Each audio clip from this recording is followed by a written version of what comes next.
দূর আরবের মরুর বুকে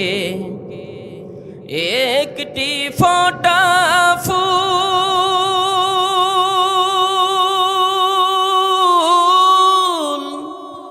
দিন দুঃখীদের বন্ধু সেজে মোহাম্মদ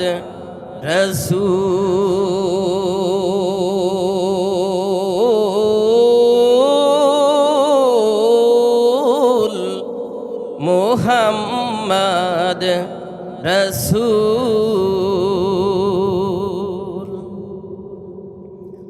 সুনীল নাভের চাঁদ সে তারা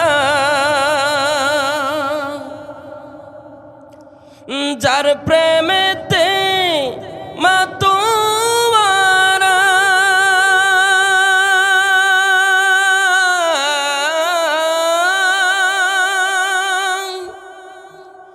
যারা গমন খবর পেয়ে হাসে আলম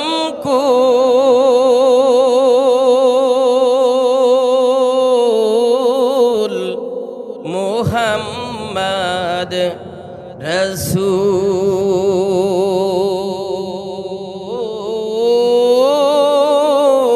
রসূল মোহাম্মদ রসূল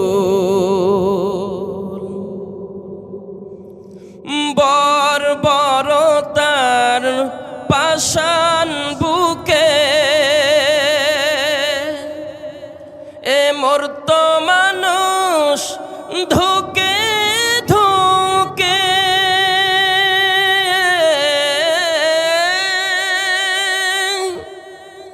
তাদের দিলে আলোর দিশা ভাঙলো তাদের ভুল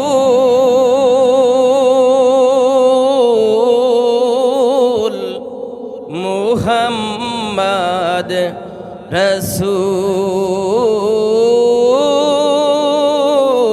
রসূল মুহাম্মদ রসূল দূর আরবের মরুর বুকে একটি ফোঁটা ফুল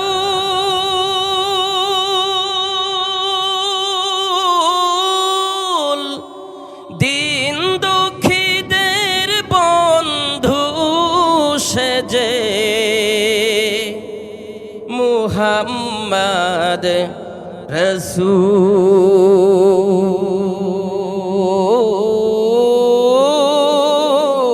রসূল মুহাম্মদ রসূল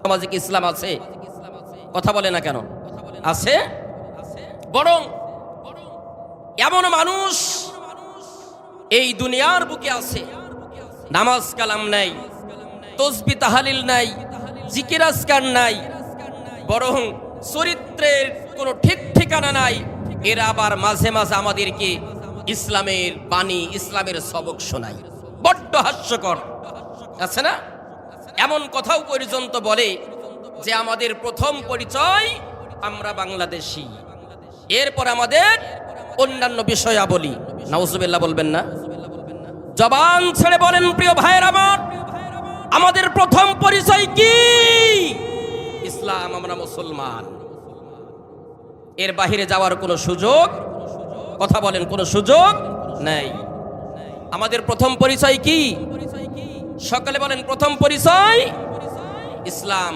ধর্ম আমরা মুসলিম এরপরে আমাদের দ্বিতীয় পরিচয় জাতীয়তা হিসেবে আমরা কি বাংলাদেশী প্রিয় কলিজার টুকরা ভাইয়ের আমার আল্লাহ রাব্বুল আলামিন বিশ্ব নবীকে প্রেরণ করলেন এবং তিনি বললেন দুনিয়ার মানুষেরা তোমরা যদি আমার নৈকট্য লাভ করতে চাও আমার ভালোবাসা পেতে চাও আমার নিকট থেকে নিকটতম বান্দা হিসাবে যদি তোমরা পরিগণিত হতে চাও তাহলে আমি রব আমার পক্ষ থেকে শর্ত হলো আমার প্রেরিত নবী, প্রেরিত হাবিব, তাকে তোমাদের আদর্শ নেতা হিসেবে গ্রহণ করতে হবে। চিৎকার দিয়ে বলি সুবহানাল্লাহ। আল্লাহ রাব্বুল আলামিন বলেন, কুল ইন কুনতুম তুহিব্বুনাল্লাহা ফাত্তাবিউনি ইউহিব্বুকুমুল্লাহ ওয়া ইয়াগফির লাকুম যুনুবাকুম আল্লাহু গফুরুর রহিম। চিৎকার দিয়ে বলি আল্লাহু আকবার। আল্লাহ রাব্বুল আলামিন বলেন, বিশ্বনবী, পৃথিবীর যেই সকল মানুষগুলো আমি আল্লাহর নৈকট্য লাভ করতে চাই, আমি আল্লাহর ভালোবাসা পেতে চাই, আমার নিকট থেকে নিকটতম বান্দা হিসেবে যারা পরিগণিত হতে চাই, পরিচিতি লাভ করতে চাই, নবী পৃথিবীর ওই সকল মানুষগুলোর জন্য শুধুমাত্র শর্ত দিয়ে দাও একটা। বলেন তো কয়টা? একটা শর্ত। শর্তটা কি? আল্লাহ রাব্বুল আলামিন বলছেন, সেই শর্তটা তুমি তোমার উম্মতদের মাঝে স্পষ্ট করে দাও, বর্ণনা করে দাও, ফোকাস করে দাও, তাদেরকে শুনিয়ে দাও। আর তা হলো ফাত্তাবিউনি, তোমরা অবশ্যই অবশ্যই আমি নবীকে অনুসরণ করবে, অনুকরণ করবে। ঘোষণাকার, সকলে বলেন ঘোষণাকার। আমার প্রিয় ভাইয়েরা, আল্লাহকে পাওয়ার জন্য যদি আমরা বিশ্বনবীকে আদর্শ নেতা হিসেবে মেনে নিতে পারি, আমরা যদি তাকে অনুসরণ অনুকরণ করতে পারি, আমাদের লাভ কি হবে? আল্লাহ রাব্বুল আলামিন পরবর্তী সেন্টেন্সের ভিতরে কত সুন্দর করে তিনি বর্ণনা করতেছেন, ইউহিব্বুকুমুল্লাহ। যারা নবীকে অনুসরণ করবে, অনুকরণ করবে, ব্যক্তি, পরিবার, রাষ্ট্রনৈতিক জীবন পর্যন্ত যারা আমার প্রেরিত হাবিব, প্রিয় বন্ধু, আমার নবীকে যারা অনুসরণ অনুকরণ করবে, আমি রব আমার পক্ষ থেকে ঘোষণা হলো, আমি আল্লাহ তাআলা নিজেই ওই জাতীয় বান্দাগুলোর সাথে প্রেম করব। বলি সুবহানাল্লাহ। সমাজের মধ্যে প্রেম আছে না নাই? কথা বলে না, প্রেম আছে না নাই? প্রেমের ছড়াছড়ি চলতেছে। কথা বলতে গেলে তো বিভিন্ন ধরনের কথা আসে। আজকে একটা নিউজ প্রচন্ড পরিমাণে ভাইরাল হয়েছে, আপনারা কি শুনেছেন? শুনেছেন? কেউ দেখছেন নিউজটা? সময় টিভি, যমুনা টিভি, বিভিন্ন টেলিভিশন আর টিভি সহ একটা নিউজ প্রচুর পরিমাণে ভাইরাল হয়েছে। আর তা হলো 11 বছরের একটা মেয়ে, মাত্র ক্লাস 6-এ পড়ে, বরিশালে বাড়ি। ঢাকাতে তার মায়ের ক্যান্সারের রোগ হওয়ার কারণে মা বাবার সাথে করে মেয়েটাকে নিয়ে আসা হলো ঢাকাতে। মা হাসপাতালের বেডে যখন শোয়া, আহারে, প্রেমের মরা জলে ডোবে না। কথা আছে না নাই? আছে না? 11 বছরের একটা মেয়ে প্রেমিকার হাত ধরে একেবারে চম্পট লাগাও চম্পট একেবারে ঢাকা থেকে ঠাকুরগাঁও পৌঁছাই গেছে, ফখরুল আলমগীরের এলাকাতে। সুবহানাল্লাহ বলবেন না? সুবহানাল্লাহ হবে এখানে? জবান ছেড়ে বলি নাউযুবিল্লাহি মিন যালিক। প্রেম আছে না নাই? আমাদের সমাজের বাস্তবিক কিছু কথা আপনাদেরকে শিক্ষা দিই। এই কথাগুলো বললে আপনারা তো আবার আমাদেরকে মাঝে মাঝে বলেন যে হুজুর, আপনারা আর ফতোয়াবাজি করার জায়গা পান না, বাল্য বিবাহকে আপনারা প্রমোট করেন। আমরা বলি, আমরা বাল্য বিবাহকে প্রমোট করে হয়তোবা দেশীয় আইনের বিরুদ্ধে আমরা অবস্থান নিয়েছি, কিন্তু তোমরা যারা বাল্য বিবাহ নামে যুবক যুবতীদের অবাধ মিলামেশাকে বৈধতা দিয়েছো, আল্লাহর কসম প্রত্যেকটা ব্যক্তিকে আইনের কাঠগড়ায় দাঁড়ানো লাগবে, কোনো সন্দেহ নাই। কিসের বাল্য বিবাহ? 11 বছরের মেয়ে, সে যদি প্রেমিকের হাত ধরে পালিয়ে যেতে পারে, তাকে কি আপনি বাল্য বলবেন? সে কি কিশোরী আছে? সে কি বোঝেন এটা বলতে পারবেন? পারবেন না। এজন্য যখনই বয়স হবে, বিবাহর বিধান যিনি দিয়েছেন, জবান ছেড়ে বলেন তিনি কে? মোহাব্বতের সাথে বলেন তিনি কে? এদিকে আহারে, মানুষ কতটা নির্লজ্জ, কতটা বেহায়া। এখানে আমি পার্সোনালি পিতামাতাকে দোষ দিব। আপনারা কি ধৈর্যচ্যুত হচ্ছেন প্রিয় ভাইয়ের আমার?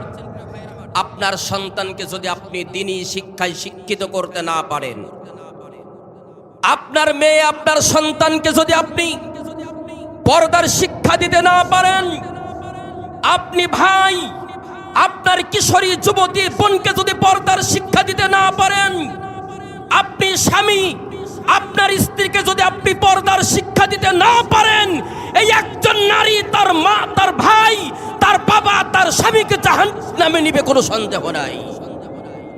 পর্দার শিক্ষা দিবেন তো? দিবেন তো?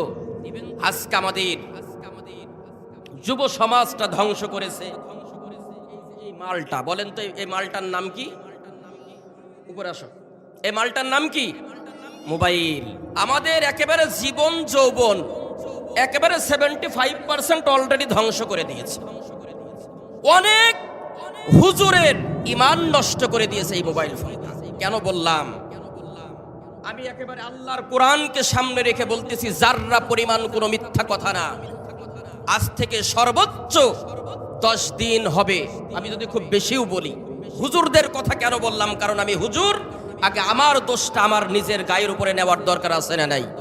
কথা বলেন, আছে না নাই? এটা আমার কথা না, আল্লাহর কথা। লিমা তাকুলুনা মা লা তাফালুন, এমন উপদেশ বান্দা কেন দাও তুমি যেটা তুমি নিজেই মানতে পারো না? এজন্য আমার দোষটা আমি সর্বপ্রথম প্রকাশ করি। একজন হাফেজ, একজন মাওলানা, একজন মুফতি মানুষ, চুয়াডাঙ্গার জেলার সন্তান। আমি নাম ধরে, মানে জেলার নাম ধরে বলছি। চুয়াডাঙ্গা জেলার ভালো ভালো বড় বড় মসজিদে তারাবি পড়িয়েছে, খতম তারাবি।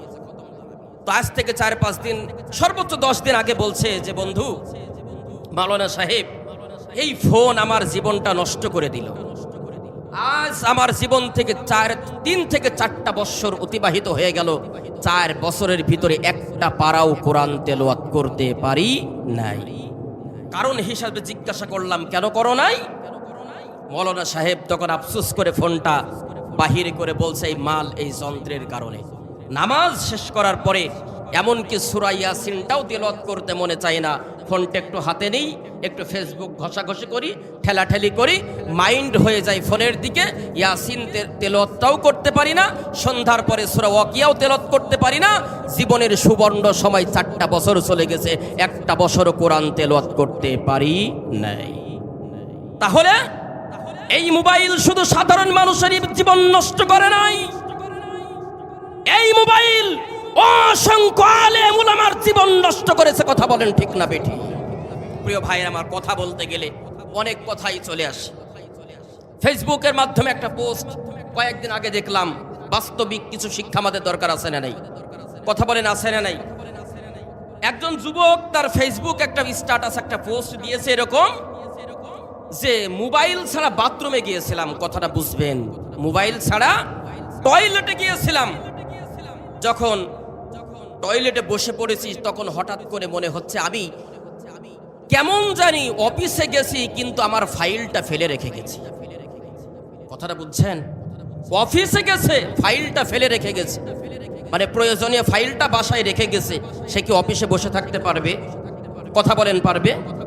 যুবক, তার মানে আজকে আমাদের সমাজের যুবকেরা যখন টয়লেটে যায়, যখন বাথরুমে যায়, এই ফোন তাদের হাতে আসে না নাই? এই যুবক, হাত তোলো তো দেখি, যে বাথরুমে যায় ফোন চালাও। কে আছে? হাত তোলো দেখি। কেউ নাই? বড় আল্লাহর ওলি গো, সব আল্লাহর ওলি বসে আছে। হ্যাঁ, তাহলে আমি যেটা বললাম, এর কথার কি বাস্তবতা আছে? আছে বাস্তবতা। আমাদের তরুণেরা, আমাদের যুবকেরা, আমাদের তরুণীরা এই মোবাইল ফোনের কারণে তারা ধ্বংসের দ্বার প্রান্তে পৌঁছাই গেছে। টয়লেটে পর্যন্ত তাদের, মানে সে বাংলা কথাই ওয়াজ করতে হয় যে মোবাইল ফোন না নিয়ে গেলে ওদের হাগুটা ঠিকঠাক মতো হয় না।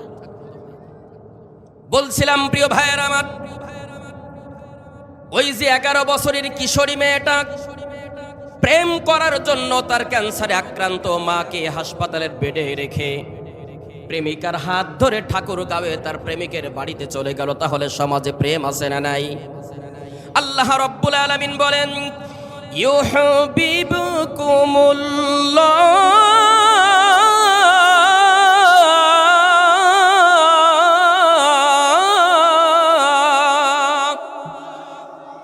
আল্লাহ রাব্বুল আলামিন বলেন, বলেন, ও তরুণী, ও তরুণ, ও যুবক, ও যুবতী, আমার সাথে প্রেম করার জন্য তোমার মাকে হাসপাতালের বেডে রেখে ঠাকুরগাঁয়ে তোমার প্রেমিকের হাত ধরে পালানো লাগবে না।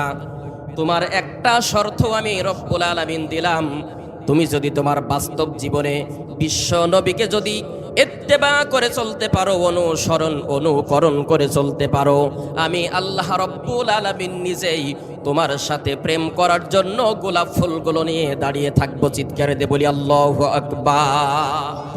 কে দাঁড়িয়ে থাকবেন? সকলে বলেন, কে দাঁড়িয়ে থাকবেন? আল্লাহর সাথে প্রেম করতে চাই না কে কে? হাত তোলেন তো দেখি। মাশাআল্লাহ, বড় অ্যাক্টিভ দর্শক, সকলেরই হুঁশ আছে, বলি আল্লাহু আকবার। আমরা সকলেই আল্লাহর নৈকট্য লাভ করতে চাই, চাই কিনা? কারা কারা চান তো হাত তুলে দেখেন তো। লিল্লাহি তাকবীর।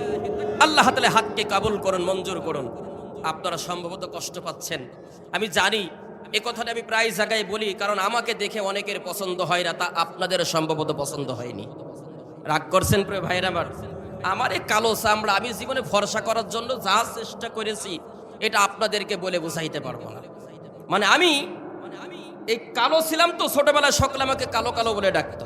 এজন্য আমি পার্সোনালি যখন বক্তব্যে পড়তাম, আমার বাল্যবেলার বন্ধু পিছনে বসা আছে, শামীম আছে না, আমি আমার পকেটের ভিতরে সাবান রাখতাম, এরপরে ছোট্ট একটা আয়না রাখতাম, একটা চিরুনি রাখতাম অর্ধেক করে। এই মোটামুটি আশপাশে কোনো মসজিদ পেলেই একটু সুন্দর করে সাবান দিয়ে মুখটা ধুয়ে নিতাম, একটু ফেয়ার অ্যান্ড লাভলি লাগাই নিতাম, সুন্দর করে ভাঙা আয়নাটা দিয়ে কালো চেহারাটারে দেখতাম। তো ওই থেকেই আমি জানি যে আমি কালো, দুনিয়ার মানুষ আমারে কেউ পছন্দ করবে না। আপনারাও সম্ভবত সেই কাতারের লোক। রাগ করেছেন প্রিয় ভাইয়ের আমার? বেলাল রাদিয়াল্লাহু তাআলা আনহু খুব সুন্দর ছিল মনে হয়। আমরা আল্লাহর নৈকট্য লাভ করতে চাই, দুনিয়ার কারোর ভালোবাসার দরকার নাই, একজনের ভালোবাসা দরকার। বলেন তো তিনি কে?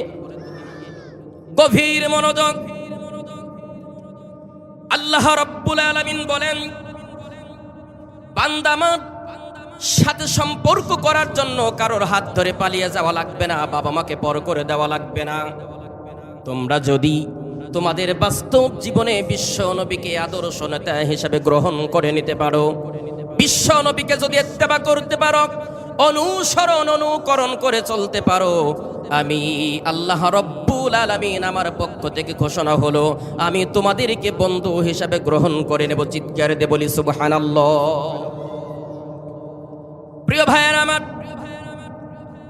আল্লাহ তাআলা যদি কারোর সাথে বন্ধুত্ব করেন, আমরা একটু দুনিয়া দিয়ে একটা উদাহরণ দিই। দেখেন, ওই যে হাফিজ মাওলানা শামীম আহমেদ সাবিরি সাহেব, তিনি কিন্তু আজকের কোনো আলোচক বা কোনো বক্তা নন। তিনি সারাটা দিন ক্লাস করিয়েছেন, এরপরে তিনি যেখানে ইমামতি করেন, নামাজ পড়ান, সেখানে এশার সালাত তিনি ইমামতি করেছেন, নামাজ আদায় করিয়েছেন। এরপরে তিনি কিন্তু আজকে স্টেজে উপস্থিত হয়েছেন শুধুমাত্র আমার সাথে সুসম্পর্ক থাকার কারণে। ঠিক না বেঠিক? কথা বলেন, ঠিক না বেঠিক?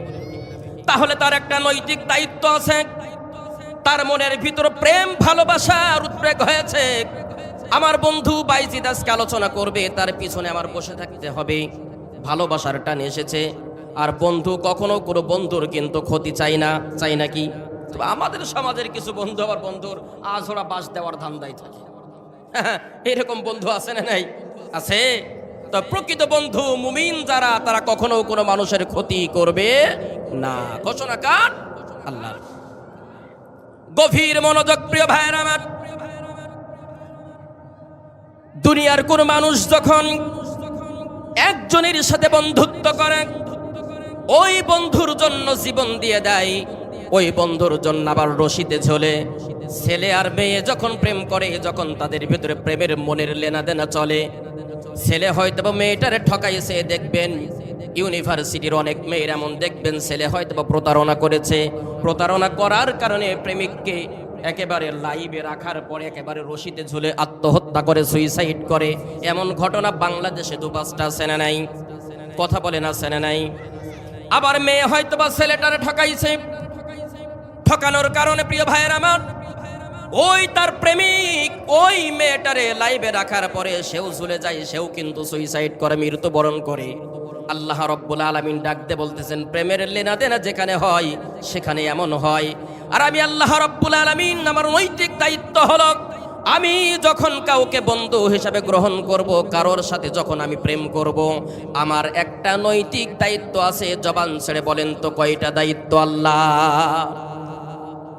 আল্লাহ রাব্বুল আলামিন কুরআনুল কারীমের সূরাতুল আলে ইমরানের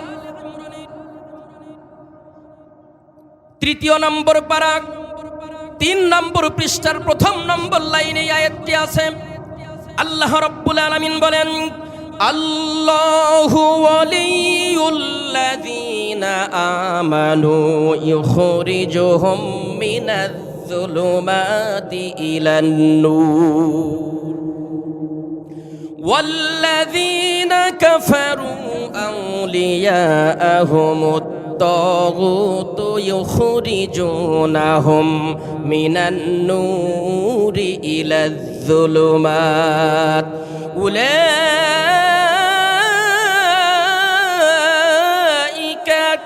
আসহাবুন নার।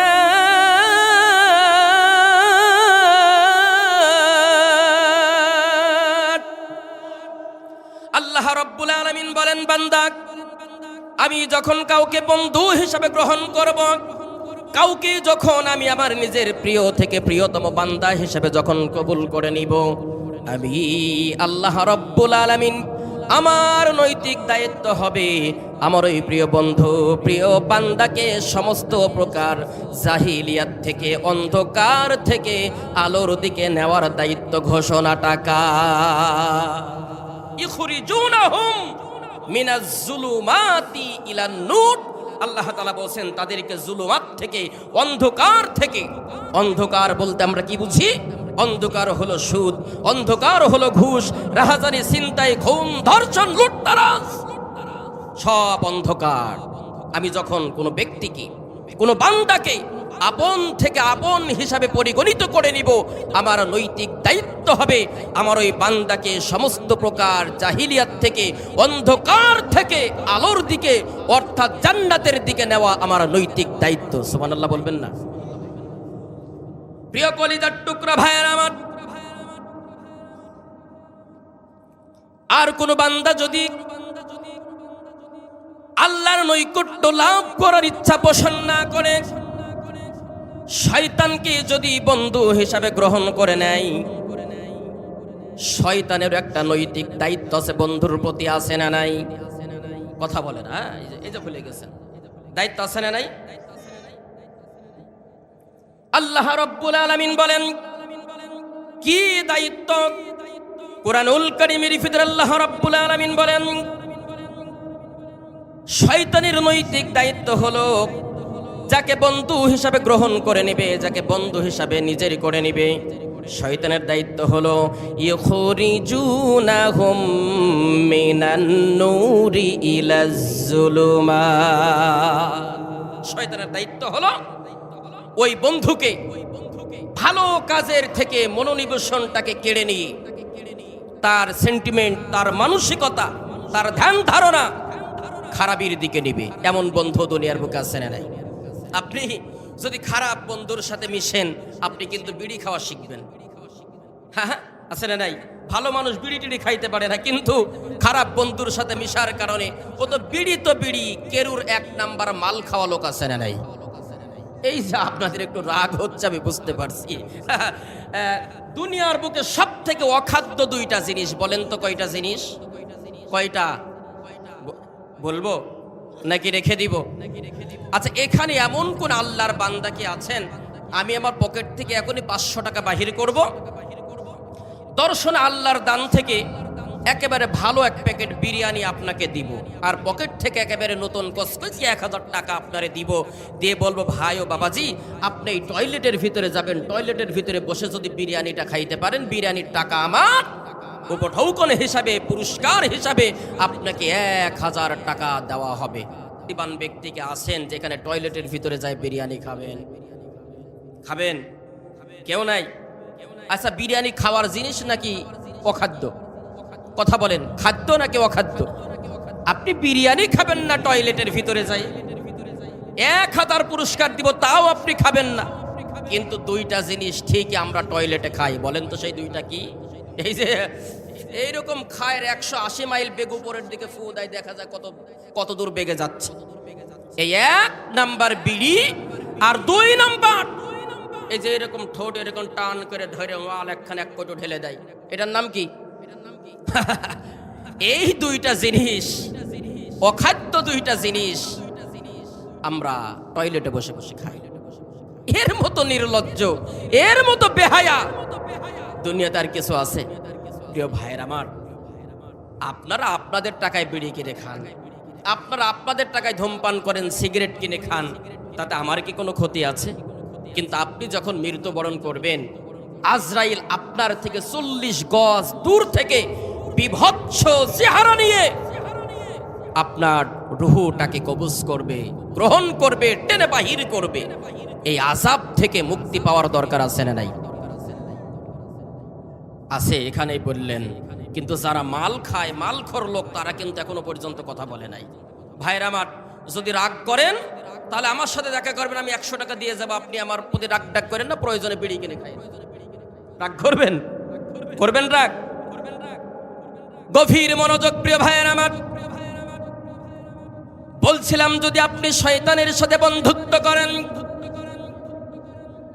তাহলে অবশ্যই শয়তানের নৈতিক দায়িত্ব হলো আপনাকে দিয়ে খারাপিগুলো করাই নেবে, খারাপ কাজগুলো করাই নেবে। কিন্তু আপনি যদি ইত্তেবা করেন, অনুসরণ করেন বিশ্বনবীর, আল্লাহ যদি আপনাকে আপন হিসাবে পরিগণিত করে নেয়, আল্লাহ রব্বুল আলামিন ডাকতে বলতেছেন আমার নৈতিক দায়িত্ব হলো আমার ওই বান্দাকে সমস্ত প্রকার পাপ থেকে আমি আল্লাহ রব্বুল আলামিন জান্নাতের দিকে ধাবিত করব। চিৎকার দিয়ে বলি সুবহানাল্লাহ। প্রিয় ভাইয়েরা আমার, জান্নাতে যদি আপনাকে যেতে হয়, আল্লাহর নৈকট্য যদি আপনাকে লাভ করতে হয়, রাসূলের ইত্তেবা আপনাকে অবশ্যই থাকতে হবে। আবার রাসূলের প্রতি ভালোবাসা থাকার দরকার আছে না নাই? জবান ছেড়ে বলেন আছে না নাই? ইত্তেবা করলেন, ভালোবাসলেন না, ভালোবাসলেন, ইত্তেবা করলেন না।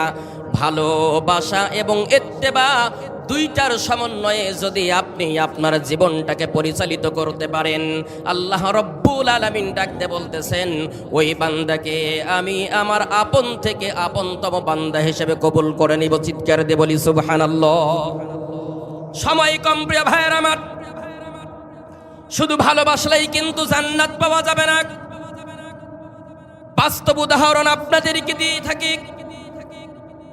আখির জামানার পয়গম্বর নবী মুহাম্মদুর রাসূলুল্লাহ সাল্লাল্লাহু আলাইহি ওয়াসাল্লাম যখন মায়ের পেটে বাবা দুনিয়ার মায়া ত্যাগ করে আল্লাহর জিম্মায় চলে গেলেন, খুব ছোট্ট মানুষ যখন মাতৃগর্ভে থেকে যখন দুনিয়ার বুকে আসলেন, বিশ্ব নবী তার জন্মদাতা বাবার দেখার মতো সৌভাগ্য হয় নাই।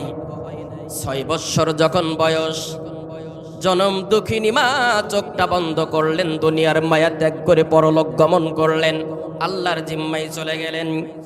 আখিরি জামানার পয়গম্বর বিশ্ব নবীকে দুনিয়ার বুকে দেখার মতো আর কেউ থাকলো না, অবশিষ্ট শুধু দাদার কাছে লালিত পালিত হচ্ছেন। 8 বৎসর বয়স পর্যন্ত দাদার কাছে লালিত পালিত হলেন। ইতিহাসবিদ বর্ণনা করেন, দাদা যখন ঘুমাইতো বিশ্ব নবীর বুকের উপরে নিয়ে ঘুমাইতো। আখির জামানার পয়গম্বর যতদিন পর্যন্ত দাদা দুনিয়ার বুকে বেঁচে ছিল, কোনোদিন বিশ্ব নবী না ঘুমানো পর্যন্ত দাদা আব্দুল মুত্তালিব ঘুমানোর মতো সুযোগ পাই নাই। আখির জামানার পয়গম্বর বিশ্ব নবীর চোখ, বিশ্ব রাসূল সাল্লাম দাদার চোখগুলোকে টেনে টেনে ধরতো, দাদা আপনি চোখটারে বন্ধ করবেন না, কারণ বাবার সাথে সাক্ষাৎ করানোর জন্য আমার জনম দুঃখিনী মা যখন বাবার কবরের পাশে আমার নিয়ে গেল, মা চোখটা যাহা বন্ধ করলো, মা আমার থেকে অনেক দূরে চলে গেল, মায়ের সাক্ষাৎ আর লাভ করতে পারলাম না। এজন্য আপনি যদি চোখ বন্ধ করেন আমার কেন জানি ভয় হয় আপনিও মায়ের মতো বাবার মতো আমারে ফাঁকি দিয়ে চলে যাবে। দাদা দুনিয়ার মায়া ত্যাগ করে পরলোক গমন করলেন। ও আমার কলিজার টুকরা প্রিয় ভাইরা শোনেন, চাচা আবু তালিবের কাছে লালিত পালিত হচ্ছেন। ইতিহাসবিদ বর্ণনা করেন টানা ৪২টি বছর বুকে যিনি আগলিয়ে রেখেছেন, ভালোবেসেছেন, মোহাব্বত করেছেন। আহারে কত ভালোবাসা! কলিজার টুকরা সন্তান, কলিজার টুকরা সন্তান আলীকে ফ্লোরে শোয়াই রাখতো। বিশ্ব নবীকে কখনো ডান হাতের উপরে, কখনো বাম হাতের উপরে, কখনো বুকের উপরে, যতদিন পর্যন্ত বেঁচে ছিল বিশ্ব নবীর প্রতি যাররা পরিমাণ আঘাত আবু তালিব কোনোদিন বরদাস্ত করতে পারে নাই। প্রিয় ভাইয়ের আমার, কিন্তু লোকটি ঈমান গ্রহণ করে নাই, তাওহীদ এবং রিসালাতের প্রতি ঈমান আনয়ন করে নাই। আখির জামানার পয়গম্বর নবী মুহাম্মদুর রাসূলুল্লাহ সাল্লাল্লাহু আলাইহি সাল্লাম খুব ভালো করে জানতেন, আমার চাচা আমারে ভালোবাসে, মোহাব্বত করে, আদর করে, কিন্তু এই আদর ভালোবাসা মোহাব্বতের কারণে তো জান্নাতে যাইতে পারবে না, কারণ আমার চাচা তো মুশরিক।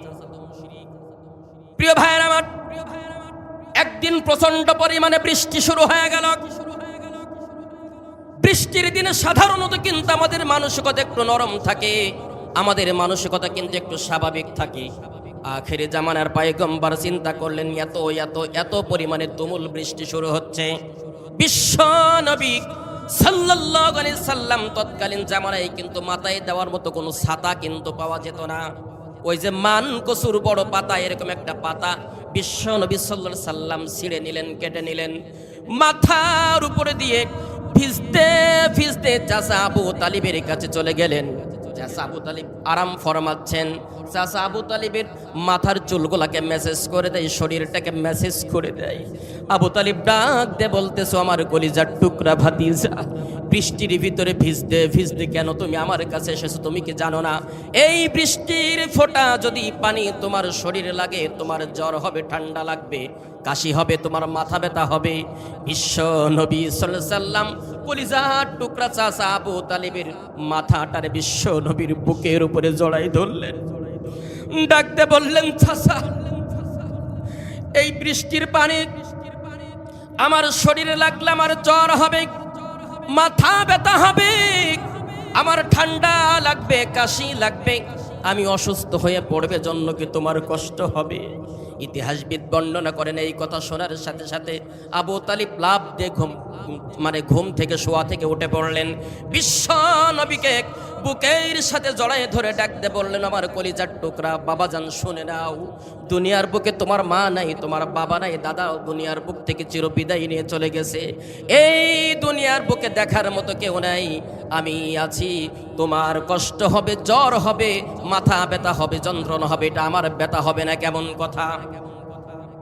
ও মুসলমান, আল্লাহর গোলাম, বিশ্ব নবী ক্রন্দন শুরু করলেন, কান্নায় ভেঙ্গে পড়লেন। আখির জামানার পয়গম্বর নবী মুহাম্মদ সাল্লাল্লাহু আলাইহি ওয়াসাল্লাম চাচার মাথাটা বুকের সাথে জড়াই ধরে ডাকতে বললেন, চাচা, দুনিয়ার বুক আমার একটু জ্বর হবে, মাথা ব্যথা করবে, ঠান্ডা লাগবে, তোমার যদি কষ্ট হয়, ও চাচা, তোমার কি মনে হয় আমি মুহাম্মদ তোমারে ভালোবাসি না? বলছে, না না না, আমিও জানি তুমি আমারে ভালোবাসো। ও চাচা, তুমি যদি ভালোবাসো, তুমি কি জানো তাওহীদ এবং রিসালাতের প্রতি ঈমান আনয়ন না করার কারণে যখন তুমি মৃত্যুবরণ করবে, মুশরিক হয়ে যখন তুমি মৃত্যুবরণ করবে, আমার অসংখ্য অগণিত উম্মতেরা যখন তারা মাপ পেয়ে আল্লাহর জাহান্নাম থেকে যখন জান্নাতের দিকে ধাবিত হবে, ও চাচা, আমার চোখের সামনে দিয়ে যখন তোমাকে জাহান্নামের দিকে টানতে টানতে জাহান্নামের ফেরেশতাগুলো নিয়ে যাবে, চাচা, তোমার কি মনে হয় যে আমি মুহাম্মদের কোনো কষ্ট হবে না? ও চাচা, পৃথিবীর কেউ দেখবে না, একটা বারের জন্য তুমি তোমার জবান দিয়ে শুধুমাত্র তাওহীদের প্রতি একটি ঈমান আনো। আল্লাহর কাছে আমি ডাক দে বলবো, রব্বুল আলামিন আমার চাচারে ক্ষমা করে দাও। প্রিয় কলিজার টুকরা ভাইয়ের আমার, এমত অবস্থায় ইসলাম ধর্ম গ্রহণ করে নাই, তাওহীদের প্রতি, রিসালাতের প্রতি ঈমান আনয়ন করে নাই। আখির জামানার পয়গম্বর নবী মুহাম্মদুর রাসূলুল্লাহ সাল্লাল্লাহু আলাইহি সাল্লাম কান্না করতে করতে রুমের ভিতরে চলে গেলেন, ডাকতে বললেন, রব্বুল আলামিন, আমার চাচাকে একটু হেদায়েত দান করা যায় না? মুশরিক অবস্থায় মৃত্যুবরণ করবে, আল্লাহ জাহান্নামে যাবে, কি জবাব আমি দিব? প্রিয় ভাইয়েরা আমার, গভীর মনোযোগ সহকারে শ্রবণ করতে হবে ভাইয়েরা। জীবন মৃত্যুর খুব সন্নিকটে যখন চাচা আবু তালিব জীবন মৃত্যুর খুব সন্নিকটে যখন আখির জামানার পয়গম্বর নবী মুহাম্মদুর রাসূলুল্লাহ সাল্লাল্লাহু আলাইহি সাল্লাম চাচার মাথার কাছে বসে গেল, ডাকতে বলতেছে, চাচা ইয়া আম্মি আবি তালিব কুল্লা ইলাহা ইল্লাল্লাহ হাজ্জুল লাকা ইনদাল্লাহি ইয়াউমাল কিয়ামা। চাচা জীবন মৃত্যুর খুব সন্নিকটে তুমি পৌঁছাই গেছো, হয়তো বা কখন মারা যাবে, প্রাণ পাখিটা উড়ে যাবে বলা যায় না। তুমি শুধু তোমার জবান দিয়ে এতটুকু শব্দ উচ্চারণ করো, আল্লাহর প্রতি ঈমান আনলাম। আমার প্রতি যদি ঈমান তুমি নাও আনতে পারো, কুল্লা ইলাহা ইল্লাল্লাহ হাজ্জুল লাকা ইনদাল্লাহি ইয়াউমাল কিয়ামা, কিয়ামতের দিন কঠিন মুসিবতের সময় যখন সমস্ত অনেক মানুষগুলো যখন জাহান্নামের কাতারে শামিল হয়ে যাবে, ঠিক এ সময় আপনার জন্য আমি আল্লাহর দরবারে মিনতি করে হলেও জাহান্নাম থেকে মুক্তি নেওয়ার জন্য প্রাণপণ চেষ্টা করব। চিৎকার দিয়ে বলি আল্লাহু আকবার। কঠিন থেকে কঠিনতম শিক্ষা যে প্রিয় ভাইয়ের আমার, আমাদের জীবনে এখান থেকে দারুণ একটা শিক্ষা বের করে আমি আলোচনার মূল পয়েন্টের দিকে ফিরব। ও আমার ভাই, মৃত্যুবরণ করলো চাচা আল্লাহর পয়গম্বর, আখির জামানার পয়গম্বর নবী মুহাম্মদ সাল্লাল্লাহু আলাইহি সাল্লাম কান্নায় ভেঙে পড়লেন, বেদনা বিদুর হয়ে পড়লেন। আল্লাহ রাব্বুল আলামিন তৎক্ষণাৎ বিশ্ব নবীকে ডাকলেন। কোরআনুল কারীমের সূরাতুল কসসের ভিতরে সুন্দর করে তিনি বর্ণনা করেন। আল্লাহ রাব্বুল আলামিন বিশ্ব নবীকে ডাকতে বললেন, আমার আখির জামানার পয়গম্বর, কেন কান্না করো তুমি? ইন্নাকা লা তাহদি মান আহাবাবতা ওয়ালাকিন্নাল্লাহা ইয়াহদি মান ইয়াশা ওয়া হুয়া আ'লামু বিল মুহতাদিন। নবী, তুমি কেন কান্না করো? তুমি কি জানো না যে তোমার চাচা মুশরিক? হেদায়েত তোমার মালিক তো তুমি না, হেদায়েতের মালিক কেবলমাত্র একমাত্র একজন। জবান ছেড়ে বলেন তিনি কে? আর একবার মুহাব্বতের সাথে সকলে বলেন কে? সকলে হাত উঁচা করে আল্লাহকে দেখান, হেদায়েতের মালিক কে? আল্লাহ। কোনো সন্দেহ আছে? সন্দেহ নাই, হাত নামান। প্রিয় ভাইয়েরা আমার, কিন্তু বিশ্বনবীর তো মন মানে না। মনে পড়ে যায় ওই ছোট্টবেলার কথা, মা নাই, বাবা নাই, দাদা নাই, চাচার কাছে লালিত পালিত হচ্ছিলাম। আল্লাহ, চাচাও মৃত্যুবরণ করল।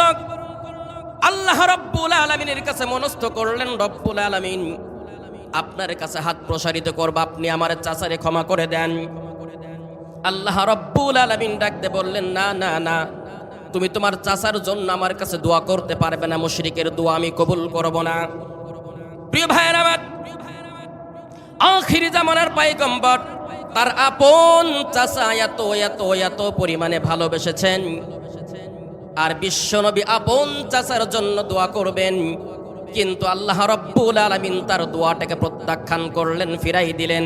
আমাদের সমাজের মধ্যে কত সলিমদ্দি কলিমদ্দি মুশরিক অবস্থায় ভালোবাসার কারণে অভিন্ন জায়গায় সিল মারে, ভোট দেয়, এ করে তা করে।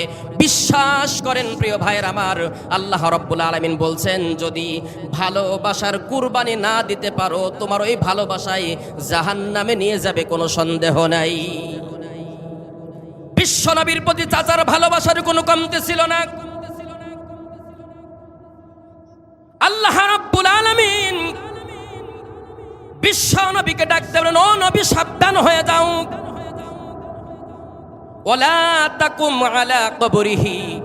আল্লাহ রাব্বুল আলামিন ডাকতে বললেন, তোমার ওই মুশরিক চাচার জন্য তুমি জানাজাও পড়বে না। ওয়ালা তাকুম আলা কবরিহি ওয়ালা তুসাল্লি আলা আহাদিম মিনহুম মাতা আবাদাও ওয়ালা তাকুম আলা কবরি ইন্নাহুম কাফারু বিল্লাহি ওয়া রাসূলিহি ওয়া মাতু ওয়া হুম ফাসিকুন। হে নবী, তোমার এই মুশরিক চাচার জানাজায় তুমি উপস্থিত হবে না।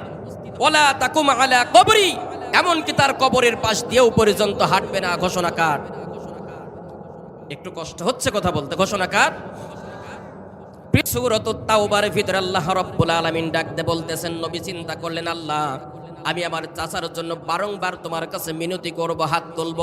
আল্লাহ রাব্বুল আলামিন একটা বাইন্ডিং দিয়ে দিলেন, আমার আখিরি জামানার পয়গম্বর, প্রিয় বন্ধু, প্রিয় হাবিব, তোমার প্রতি আমার ভালোবাসার কমতি নাই, কোনো কিছুর কমতি নাই, কিন্তু তুমি তোমার এই মুশরিক চাচার জন্য একবার নয়, দুইবার নয়, যদি 70 বার পর্যন্ত হাত তোলো, আমি আল্লাহ রাব্বুল আলামিন তোমার দোয়াটাকে কবুল করব না ঘোষণা কা আল্লাহর ঘোষণা। ভালোবাসার কোনো কমতি ছিল? কথা বলেন, কমতি ছিল? কিন্তু মনের ভিতরে ছিল অন্য কিছু, মা দুর্গা, দেবদেবী, অন্য কিছু। বিশ্বনবীকে ভালোবাসার দিক থেকে যাররা পরিমাণ কমতি করে নাই, কিন্তু ইত্তেবার দিক থেকে, মনের দিক থেকে অন্য কিছুকে সমর্থন করার কারণে আবু তালিব যদি বিশ্বনবীর চাচা হওয়ার পরেও যদি জাহান্নামে যায়, একটা বার্তা আপনাদের কাছে দিতে চাই প্রিয় ভাইরা আমার। আপনি ইসলামকে ভালোবেসে মুখে দাঁড়িয়ে রাখলেন, আপনি ইসলামকে ভালোবেসে মাথায় টুপি পরলেন, আপনি ইসলামকে ভালোবেসে পাঞ্জাবি পরলেন, আপনি ইসলামকে ভালোবেসে দৈনন্দিন 5 ওয়াক্ত নামাজ আদায় করলেন, আপনি ইসলামকে ভালোবেসে এমন কোনো কাজ নাই যা আপনি করেন নাই, কিন্তু আপনার সমর্থন যদি ইসলামের বাহিরে হয়, আল্লাহর নামের শপথ করে বলি, এই সমর্থন আপনাকে জাহান্নামে নিবে, কোনো সন্দেহ নাই। তাহলে সমর্থনের সময় কারে করবেন? কথা বোঝে না মনে হয়। সমর্থনের সময় কারে করবেন? ইসলাম রে করতে হবে। পারবেন তো ইনশাআল্লাহ? ইসলাম আছে যেখানে আমরা আছি, কোরআন আছে যেখানে আমরা আছি, কোরআন নাই যেখানে আমরা নাই, ইসলাম নাই যেখানে আমরা নাই। প্রিয় ভাইরা আমার, আগামীর বাংলাদেশ হবে কোরআনের বাংলাদেশ, আগামীর পার্লামেন্ট হবে কোরআনের পার্লামেন্ট, আগামীর সংসদ হবে কোরআনের সংসদ, আগামীর সংসদ হবে মুসলমানদের সংসদ। চিৎকার দিয়ে বলেন ঠিক না বেঠিক? কারা কারা কোরআনের সংসদ চাই? দু হাত তুলে আল্লাহরে দেখাই। পারবেন তো ইনশাআল্লাহ? নাকি বিশ্বনবীর চাচার মতো ভালোবাসার কমতি থাকবে না, কিন্তু জায়গা মতো যায় বেধর্মীদেরকে সমর্থন করবেন? ভালোবাসার কুরবানি করতে হবে। পারবেন? হ্যাঁ, ভালোবাসাকে বাম পা দিয়ে ধরে ডান পা বুকের উপরে রেখে 2 হাত দিয়ে ছুরি ধরে ভালোবাসাকে কুরবানি করতে হবে। পারবেন? বিগত 15 বৎসরের যেই জুলুম নির্যাতন 56,000 বর্গ মাইলের বাংলাদেশের ইসলামপন্থী মানুষদের উপরে হয়েছে, এই জুলুমের কেবলমাত্র একমাত্র বদলা হলো আগামীর পার্লামেন্ট কায়েম করতে হবে আল্লাহর কোরআন দিয়ে। চিৎকার দিয়ে বলেন ঠিক না? এইটা যদি না পারেন, আপনারই নামাজ, আপনারই তসবিহ, তাহলিল, জিকির, আজকার আপনাকে জান্নাতে নিতে পারবে কিনা সন্দেহ আছে না নাই? কথা বলেন, আছে না নাই? প্রিয় ভাইয়েরা আমার, এজন্যই আল্লাহ রাব্বুল আলামিন বলছেন, কুল ইন কুনতুম তুহিব্বুনাল্লাহা ফাত্তাবিউনি ইউহিব্বুকুমুল্লাহ। বান্দা, তুমি যদি আমার নৈকট্য লাভ করতে চাও, আমার ভালোবাসা যদি পেতে চাও, অবশ্যই তোমাকে আমার প্রিয় হাবিব, প্রিয় বন্ধুকে ইত্তেবা করতে হবে, অনুসরণ করতে হবে, অনুকরণ করতে হবে। আর যদি তুমি তা করতে পারো, তাহলে আমি আল্লাহ রাব্বুল আলামিন বললাম, ইউহিব্বুকুমুল্লাহ, আমি আল্লাহ রাব্বুল আলামিন তোমাকে বন্ধু হিসেবে গ্রহণ করে নেব। বলি সুবহানাল্লাহ। আল্লাহ রাব্বুল আলামিন বলছেন, আমি যাকে বন্ধু হিসেবে গ্রহণ করে নেব, আমার নৈতিক দায়িত্ব হলো وَيَغْفِرْ لَكُمْ ذُنُوبَكُمْ وَاللَّهُ غَفُورٌ رَحِيمٌ।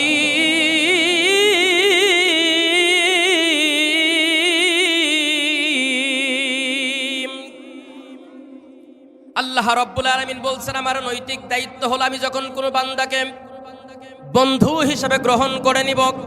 আমার ওই বান্দা, আমার ওই প্রিয় হাবিব, প্রিয় বন্ধুকে তার তামাম জিন্দেগির সব গুনাহ খাতাগুলোকে ক্ষমা করে দিয়ে আমি আল্লাহ রব্বুল আলামিন আমার ওই বান্দাকে জান্নাতের উপযোগী বানাই নেব। চিৎকার দিয়ে বলি সুবহানাল্লাহ, সুবহানাল্লাহ, সুবহানাল্লাহ, সুবহানাল্লাহ, সুবহানাল্লাহ, সুবহানাল্লাহ, সুবহানাল্লাহ।